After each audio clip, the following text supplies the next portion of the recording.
Good morning friends, કેમ છો? જય શ્રી કૃષ્ણ, જય માતાજી. ચેતન બ્લોગમાં તમારું સ્વાગત છે.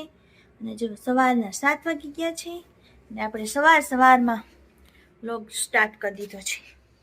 અને આપણા કાવ્યાબેન પણ જો હજી એને નીંદર આવે છે, જાગી ગયા છે પણ હજી આરામમાં છે. પાણી એનું ગરમ થઈ ગયું છે એટલે એ નાવા વહી જાય. એના પપ્પા પણ ઓફિસે જતા રહ્યા છે. અને અમારે તો નવસારીમાં કોઈ પવન ને કોઈ ઠંડી છે, તમે વાત પૂછવામાં ભૂક્કા કાઢી નાખે નહીં કાવ્યા? હે ને પપ્પા? બહુ ઠંડી છે. તમારા ગામમાં કે સિટીમાં કેવી ઠંડી છે? કોમેન્ટ કરીને કહેજો. સૌરાષ્ટ્રમાં પણ જોરદાર ઠંડી પડે છે, તમે વાત જ જવા દો. અને આપણા કાવ્યાબેન છે ને, ચાલો હવે ઊભા થાવ, નાવાનો ટાઈમ થઈ ગયો. એટલું જ થવાય, પાછું ઢળી ગઈ આટલો જ ઊભું થવાય. હાલો હાલો, પછી મોડું થાય. કાવ ચાલો, કાવ બેન નાવા જશે અને આપણે ભગવાનની સામગ્રીને બધું તૈયાર કરવાનું છે, એ તૈયાર કરી લઈએ. સામગ્રી તૈયાર કરવા રસોડામાં આવીને તો બહાર જોયું ને તો ઓહો કેવો પવન છે. જો બતાવું તમને, જો ઠંડી બહુ છે. અને જો આપણે પોતા અહીંયા સૂકવા છે ને કેવા હાલે કે બહાર પવન બહુ છે. ઠંડીના એટલા માણસો પણ દેખાતા નથી, એવું છે મિત્રો. ચાલો જલ્દીથી આપણે અંદર જતા રહીએ અને દરવાજો કરી દઈએ બંધ, કારણ કે દરવાજો ખુલ્લો રાખીએ ને તો બહુ પવન આવે. એટલે આપણે છે ને દરવાજા એકેય રૂમના પડદા દરવાજા બારી કંઈ ખોલતા જ નથી. હોલની છે ને બારી એ આમ ઠંડી ન હોય ને તો ખોલવું પડે, હવે તો એ નથી ખોલતી કારણ કે બહુ ઠંડુ લાગે. ચાલો હવે આપણે સામગ્રી બનાવવાની છે ને એ બનાવી લઈએ. સામગ્રી રેડી થઈ ગઈ છે અને તુલસીનું પાન પણ પધરાવી દીધું છે. ચાલો એ બધું થઈ ગયું. હવે આપણે છે ને કાવ્યાબેનનું ચા દૂધ બનાવવાનું છે, પણ કાવ્યાબેને ઇન્સ્ટ્રક્શન આપ્યા છે આપણને, બહુ નથી બનાવવાનું, અડધો ગ્લાસ જ બનાવજો. મને ચા દૂધ પીવું છું તો મને પેટમાં દુખે છે, એવું બધું ચાલુ હતું. તો ચાલો એના માટે હવે આપણે થોડુંક ચા દૂધ બનાવી લઈએ. ત્યાં સુધીમાં છે ને એ નાહી ધોઈ લે. એ બેન પીવા માંડો. પતી ગયું? હાલો જલ્દી કરો એટલે માથું ઓળાઈ જાય. એ ચા દૂધ પી લે ને પછી આપણે એનું માથું ઓળવાનું છે, એ ફટાફટ પી લે ત્યારે થાય. તો જો હવે કાવ્યાબેન રેડી થઈ ગયા છે. બોલો શું કહેતા હતા, શું ફરમાઈશ છે? તું કઈ કહેતી હતી ને કે મારે ભેળ લઈ જવાની છે નાસ્તામાં આજે.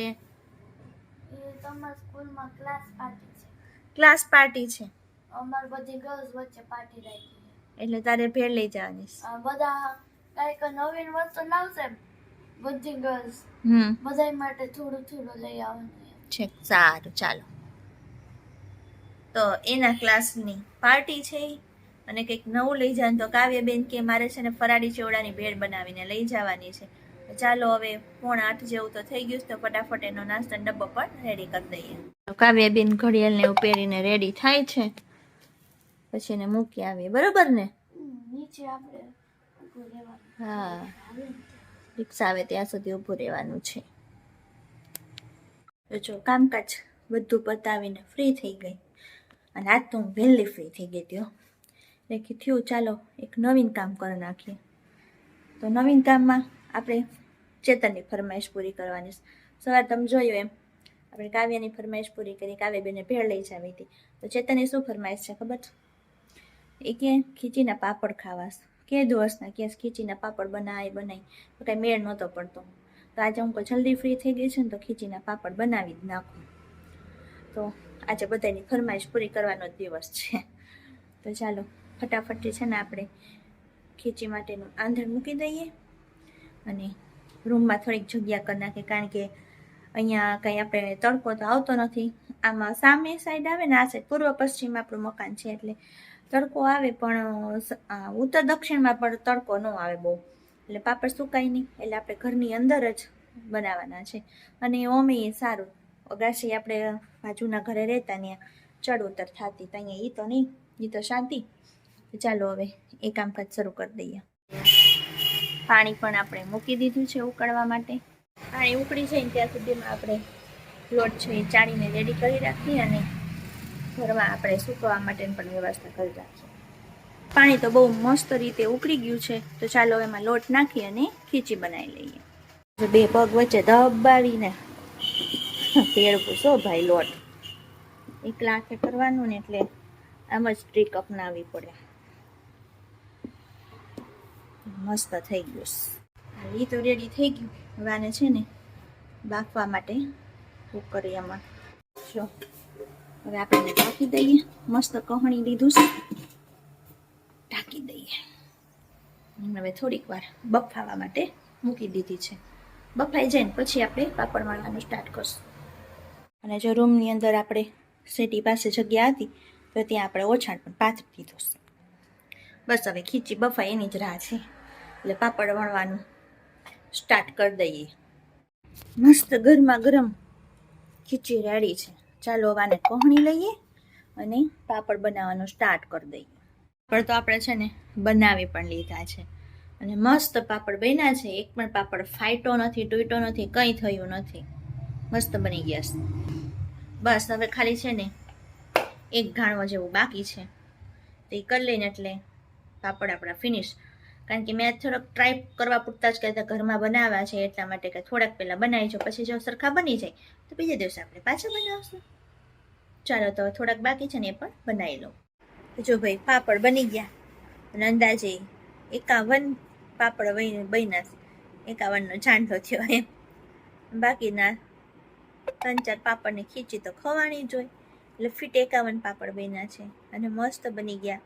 હવે જોઈએ સુકાઈ જાય સાંજ સુધીમાં, પછી એને આપણે બીજા દિવસે તડકે નાખશું ને પછી શેકવાનો વારો આવશે. આ પાપડ બનાવવાને કાવ્યાને પણ બહુ ભાવે અને એના પપ્પાને પણ બહુ ભાવે. તો ચાલો બસ હવે રસોઈ બનાવવાનું બાકી છે, એટલે કે રોટલીને એવું બાકી હોય તે બનાવી લઈ, જમી લઈએ. અને આજ તો જો કાવ્યાબેન પણ છે ને 2 વાગે છૂટવાના છે, કારણ કે રોજ હમણાં 1 વાગે છૂટી જતા ને તો આજે 2 વાગે છૂટવાની છે. તો એ આવે એટલે આપણે એને કહીએ તને પાપડ કેવા લાગ્યા, તારા માટે સરપ્રાઈઝ છે, એ રીતના આપણે કંઈક કરશું. તો ચાલો હવે આપણે રોટલીને એવું બનાવી અને જમી લઈએ. મિત્રો સાંજ પડી ગઈ છે અને ચેતન પણ આવી ગયા છે. તઈ આવી ગયા, સારું કર્યું ને તે. જો બાજુમાં હીટર તો એને ભેગું ને ભેગું હોય હો, રાખવું જ પડે. સાચી વાત ને, કહું હીટર રાખવું પડે ને ભાઈ. આજ કોઈ અહીંયા નો ઉઠા, મહેરબાની કરી. અહીંયા જો ઘર છે અમારું, નહીં ચાલે. નહીં ચાલે ને ચાલે. પાટા મારે ને કુસ્તી મારે ને ઢીકો મારે ને કરાટે કરે. કાવ્ય સપનામાં કરાટે કરે. કા કાવ્ય કાલે રાત્રે સપનામાં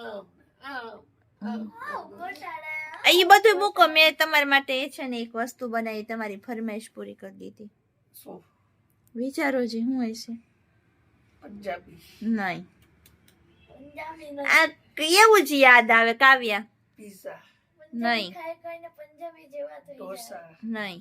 ઇડલી, લ્યો આ મેનુ ચાલુ થઈ ગયા હો. પણ સાંભાર, પંજાબી ચટણી એવું નથી.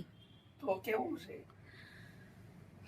તમારા માટે છે ને ખીચીના પાપડ બનાવ્યા છે, જે 2 દિવસે સુકાશે. તડકો નથી ને એટલા માટે. ધાબે છે ને કાવ્યા બહુ પવન હોય એટલે ધૂળ ચોટી છે એટલા માટે. નવું લાવી જો. નવું લાવી. ત્યાં શિયાળો વયો જાય. તમને ખાવા મળી જાય ને બસ, તો બીજું કાંઈ નહીં. કયો બીજું શું ચાલે છે તમારે નવીનમાં? બસ શાંતિ. ઠંડી કેવી છે સુરતમાં? ઠંડી નથી, અહીંયા નહોતી યાર. તો પવન બહુ છે પણ પવન તો હોય. તો ચાલો એને આપણે પાપડ બનાવીને આપી દીધા છે, એટલે ટૂંકમાં શેકાય પછી અપાય. ત્યાં પહેલા 2 દિવસ સુકાવા દેવા પડે, કારણ કે તડકો જ નથી એટલો નીકળો. એટલે ઘરમાં પાછું સુકાય ને, એટલે આજે આખી રાત છે ને ઘરમાં સુકાવા દેશું, પછી કાલ સવારે તડકે નાખી દેશે ને મસ્ત એકદમ ક્રિસ્પી થઈ જાય. એ વાત. હા બોલો બોલો. તારે હોનું લેવું તું ને? હા હે? હા તો હવે નહીં લઈ. કેમ?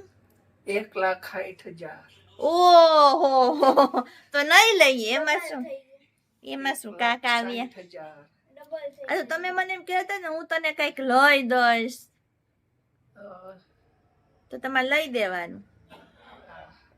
હવે બરોબર? અઢી થવા દે ને, અઢી થાય પછી લ્યો. એવું કે તાર ચાંદી થઈ ગઈ 3.5 લાખ. એ જેટલું થયું એટલું. આપણે કઈ લેવાનું થતું નથી. એટલી મોંઘવારીમાં થોડું કઈ હોના ચાંદી લેવાના હોય. આપણે લેવું 10 કિલો. 10 કિલો. ઓહો. 10 કિલોમાં કેટલા મીંડા આવે? હા, 10 કિલો પર કેટલા મીંડા આવે? જો કાવ્યા પૂછે 10 કિલોમાં કેટલા મીંડા આવે. કેટલા આવે? હાલો મિત્રો, આ લોકોનું છે ને વાયલા જ કરશે. આ સાથે આપણે આજનો વિડીયો અહીંયા પૂરો કરીએ. નેક્સ્ટ વિડીયોમાં પાછા મળશું. ત્યાં સુધી બધાને જય શ્રી કૃષ્ણ, જય માતાજી.